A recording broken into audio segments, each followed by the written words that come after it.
ایک صاحب نے پوچھا کہ جو جدید علوم ہیں، جدید سائنسی علوم ہیں یا دیگر علوم ہیں، ان کو حاصل کرنا کیسا ہے؟ تو اس مسئلے میں بڑی اہم بات ہے یہ، ابھی تک جو ہے امت کے ذہنوں میں اس بارے میں سوالات ہیں۔ حقیقت یہ ہے کہ علوم کی مختلف قسمیں ہیں۔ سب سے پہلے قرآن کا علم سب سے افضل اور لازم ہے، اس کے بعد حدیث نبوی کا علم قرآن کے بعد اہم اور لازم ہے،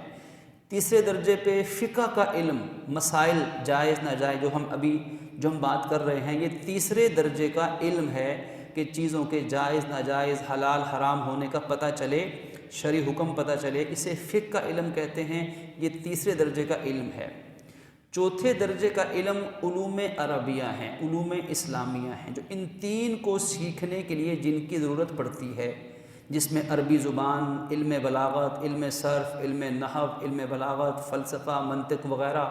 یہ خادم علوم ان کو کہہ سکتے ہیں۔ یہ خادم علوم قرآن، حدیث اور فقہ کے خادم ہیں کہ ان کی مدد سے ان کو سمجھا جاتا ہے۔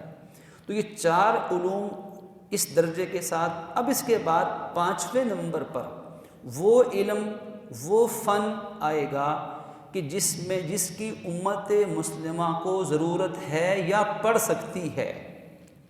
فرض کیجئے میڈیکل کا علم ہے، سائنس کا علم ہے، انجینئرنگ کا علم ہے، وغیرہ وغیرہ،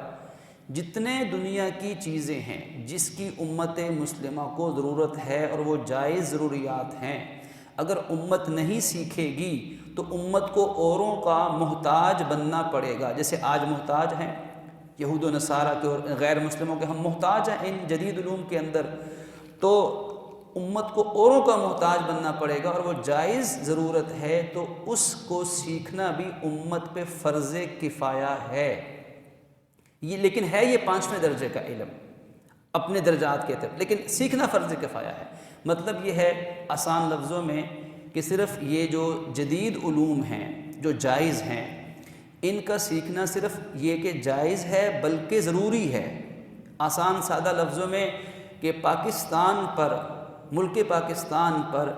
یہ لازم ہے کہ اتنے ڈاکٹر، اتنے انجینئر، اتنے سائنٹسٹ وغیرہ وغیرہ، تمام جدید علوم کے ماہرین اتنے تیار کریں کہ پورے ملک کے لیے کافی ہو جائیں۔ اس ملک کو چلانے اور ترقی اور آگے بڑھنے کے لیے دنیا کے اعتبار سے ہمیں کسی غیر مسلم کی مدد نہ لینی پڑے، کم از کم اتنی تعداد میں یہ ڈاکٹر، انجینئر، یہ تمام، آج آئی ٹی کا میدان ہے، اس کے اندر ایک سمندر ہے، بحر بے کنار ہے، تو اتنے لوگ تیار کرنا یہ امت پہ فرض کفایہ ہے۔ ہاں، اس میں نیت ٹھیک ہونی چاہیے، اس میں طریقہ ٹھیک ہونا چاہیے، تو اگر نیت اور طریقہ ٹھیک ہے تو پھر یہ علوم سیکھنا نہ صرف یہ کہ جائز ہیں بلکہ ایک لحاظ سے ضروری بھی ہیں اور فرض کفایہ بھی ہیں۔